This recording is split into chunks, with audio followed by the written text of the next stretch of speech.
No man is more professional than I. I am a 1% man. I am not above or below any man. I'm training my mind. I'm building my body. I'm connecting to my soul. I'm investing my money.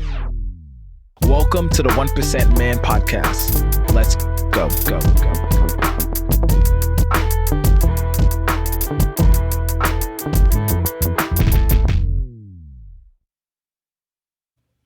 What is up? Welcome back to the 1% Man Podcast. This is another solo show with me, your host, B. So today I wanted to share with y'all about writing a vision map and why it's so important. And I'm going to explain to you why it's important, but kind of want to take you through the structure of mine a little bit and kind of talk about this and why it's so important, right? So one, a vision map gives you direction, gives you purpose, and gives you meaning. Those are three things that it gives you because it tells you where you're going. It tells you why you're doing that, right? The meaning behind it. And then the purpose of what is the reasoning behind you getting this objective, right? So those are three things that a vision map does for you. And it's so important for every man to have one because you need that purpose, that meaning and that direction, right? Because there's days that you're going to go to sleep, you're going to wake up, you're going to be like, why the hell am I doing all this for? It doesn't matter, no matter how excited you are about your job, no matter how excited you are about your kids, about your family, one day you're going to wake up, you're going to be like, why am I doing this? And reading that vision map every day affirms why we're doing this and why we do what we do, right? So my vision map starts with something that my friend Kim Doyle shared with me is the Ho'oponopono. It's a healing mantra that was, she explained this to me by, there was a great physician that worked in I believe it was a mental asylum. And he started saying these 4 phrases to people and it started to heal them naturally. So the 4 phrases is, I love you, I'm sorry, please forgive me, thank you. In other translations, it's been, I love you, I'm sorry, I forgive you, thank you. And it's a lot of times when we say that, it's really to ourselves. So my vision map starts with me saying, I love you, Bertrand. I'm sorry, Bertrand. Please forgive me, Bertrand. Thank you, Bertrand. Because a lot of times we don't forgive ourselves. We don't even thank ourselves. When's the last time you ever told yourself you love yourself? And when's the last time you ever just really, truly just said thank you to yourself for everything that you've done for you, right? Your body, your essence, your being. Because a lot of times we are so driven and we only see our faults that we forget that there's a lot of great things that we do as well, right? So moving down the line, the first thing I do is I define who is Bertrand Ngampa. Right? Who am I? Because the world is telling me who I am. Society is telling me who I am. I remember being young and having identity issues, right? Trying to figure out, like, am I black? Am I African? Am I white? Because I went to an all black school. They called me white. I went to an all white school. They said I'm black. Right? And I tried so hard. I remember I say the story all the time. I say the story all the time. Excuse me. I get so excited. But I share the story all the time because I remember being in middle school and trying to portray my blackness so hard, and that 50 Cent was like the hottest artist at the time, and I was trying to portray that gangster rap, that mentality, right, by sagging my pants, by wearing baggy clothes, right? That was like the style at the time, and I wanted to be black, and I saw my cousins were doing that, so I wanted to do that. I wanted to do that too, so I could fit in and I could just prove that I was, like, once and for all, that I was black. And it's so funny because my parents did not want me, not that they didn't want me to be black, but they wanted me to, get a good education, dress modestly. And one thing I wanted to do, I wanted to be a rapper. I called myself Little B. I thought it was going to be the next best thing, but it didn't work out that way. But they beat that senselessly out of me. So I'm not a rapper, as you can see nowadays, but I'm a podcaster. So check 1, 2, but it's something that I remember doing. And I think this is so important for me is because I get a chance to define who I am and I get to tell the world who I'm going to be way before. And I get to remind myself who I am every single day when I read this.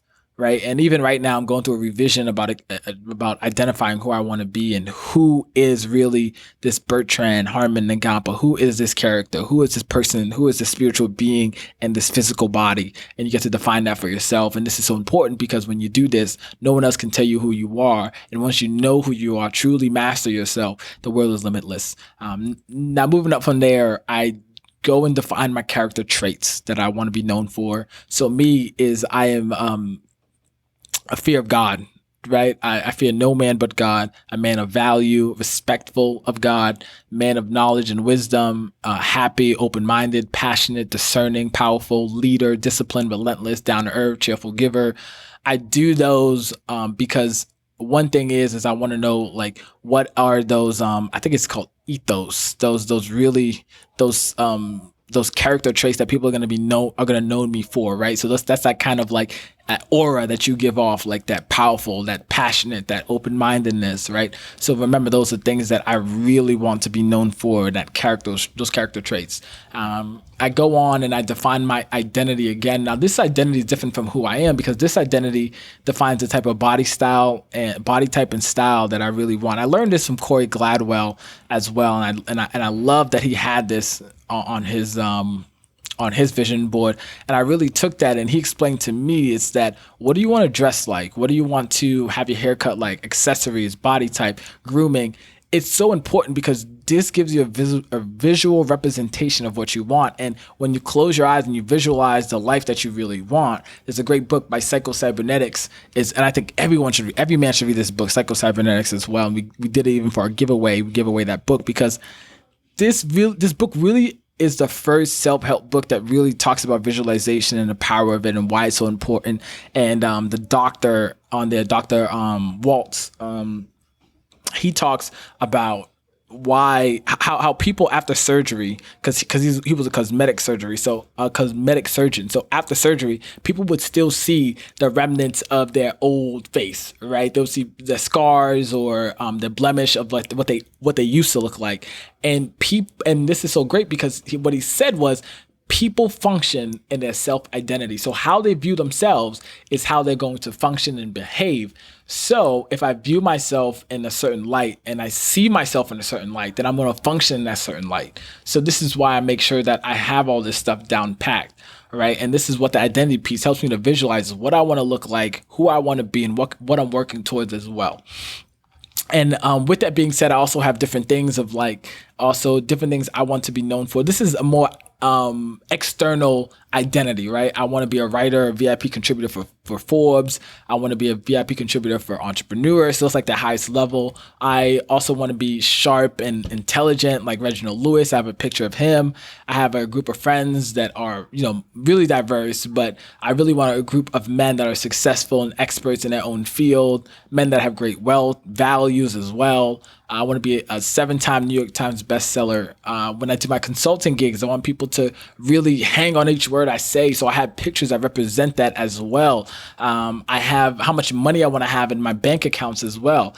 Overall, I want to have about $100 million in all my bank accounts. So that's my Chase account, about $3 million, 100 in my Navy Federal, and about 10 million in my Goldman Sachs account as well. I want to own a home in Texas, California, DC, and Arizona. So, as you know, I'm going to medical school in Arizona. So that's why I want to have a house there. And I took houses from each place that looked very appealing to what I wanted. And I get to sit down and look at it and visualize myself walking through these houses. I get to visualize myself, in the swimming pool. I get to visualize myself, talking to the neighbors, just going throughout the whole experience of the house, right?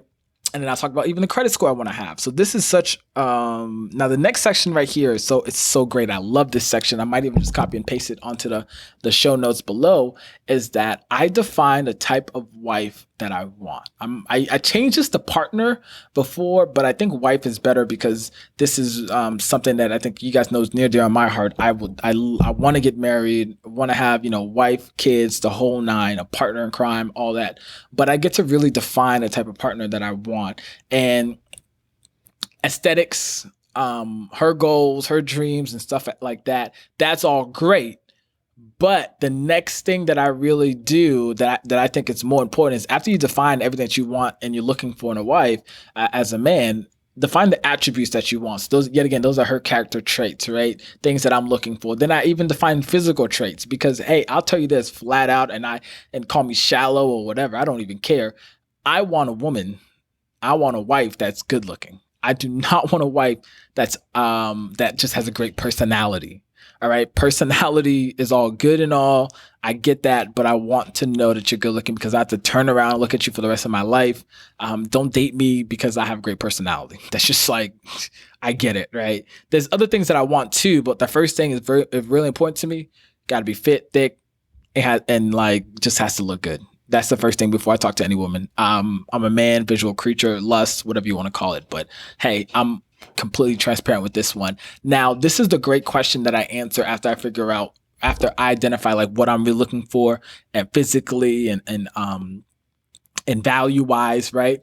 I answer this question is, who must Bertrand Ngampa become as a man to attract this type of woman? So I was on a call with the client by the name of Henry, and he told me that he wanted a girlfriend that could cook, that could clean, that could motivate him, excite him. And after that, I asked him, like, what are you gonna give her? Got quiet, didn't say anything, didn't know, didn't even think about it. And I think that has a lot to do with what we hear a lot in today's society, is that we as men can have whatever we want, but then we also forget that we have to become that man in order to attract whatever we want, right? So we can't just expect the woman that we're going to marry to just love us and all our shit and never work on ourselves, right? So that's so important. So next thing is I define is my perfect day. What is that going to look like for me? What time am I going to wake up? What time am I going to go to bed, right? So this always changes as well.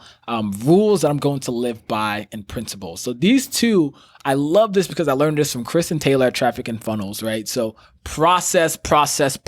Stop focusing on focus on the lead indicators, not the lag indicators, right? So like the process. I think I might even said that wrong, but process goals, right? How do you want to live? How do you want to function, right? What are you going to be known for? So many times we focus on the end result, but we forget that there's a process that we have to go through in order to get that. And if we focus on the process, the results are going to follow easily.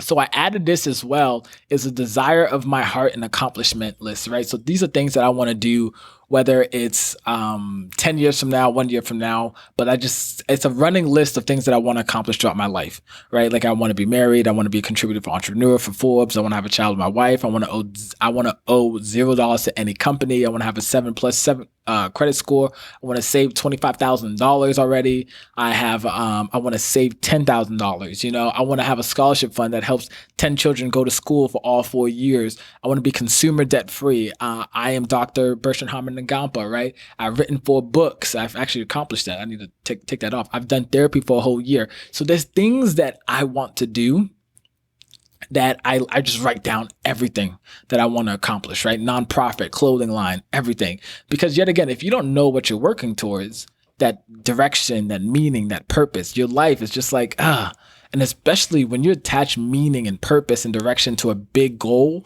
right, that you want to accomplish, and you understand that your actions are working towards this, it gives your life an extra oomph. As men, we're supposed to work. So this just gives my life an extra sense of like, if I miss a day or if I'm not feeling too good, I can look at this and be like, man, I can't wait to help 5,000 families, right? I don't call them employees, I call them families. Like if I have 5,000 families I need to feed, they are looking at me, I'm looking at them, right? So that helps me to get motivated and get excited. Now, affirmations. This is just a list of affirmations as well that are pertinent for me and what I want to do. And something that I added last but not least is money, right? I have a huge savings goals, and a lot of you guys know that I talk about this a lot as men, is that when you have money in your account, you function different, your confidence is different. Money gives you a certain level of ease, right? And the thing is money is the first step in everything that you're going to do. And this is probably going to be another podcast episode, but money is the first step that you need to accomplish, not mindset. Because when you have a certain level of money, a certain level of ease that you walk life with, especially for men, because we are known to be providers, especially in America. We are known to be leaders. We're known to be headhunters. And when you have that money, it's almost like the guy that can go out there and kill the woolly mammoth with his bare hands, right? So if you look at the, quote unquote caveman days, which we never lived in caveman, we never lived in caves, but as people say, right? But back then we would go out, we would hunt the food, we would bring it back. And if you're a man that can hunt the food and bring it back, you're very successful. That's why we crowd around guys like, Warren Buffett and Bill Gates. These guys don't look healthy at all, but the fact is that because they're able to amass a great amount of wealth, we give them a lot of value. Right? We value the people that can make money in our capitalistic American society. So as a man, it is so important for us to have money put away because it's going to give us a certain level of just ease, a certain level of just I don't even know how to say it's a certain mystique and a certain level of just comfortability that you have when you have money in your wallet and you have money in your account. It just feels good. So with that being said, man, go ahead and start today. Get yourself a vision right away. Use this framework. And remember, your legacy starts today.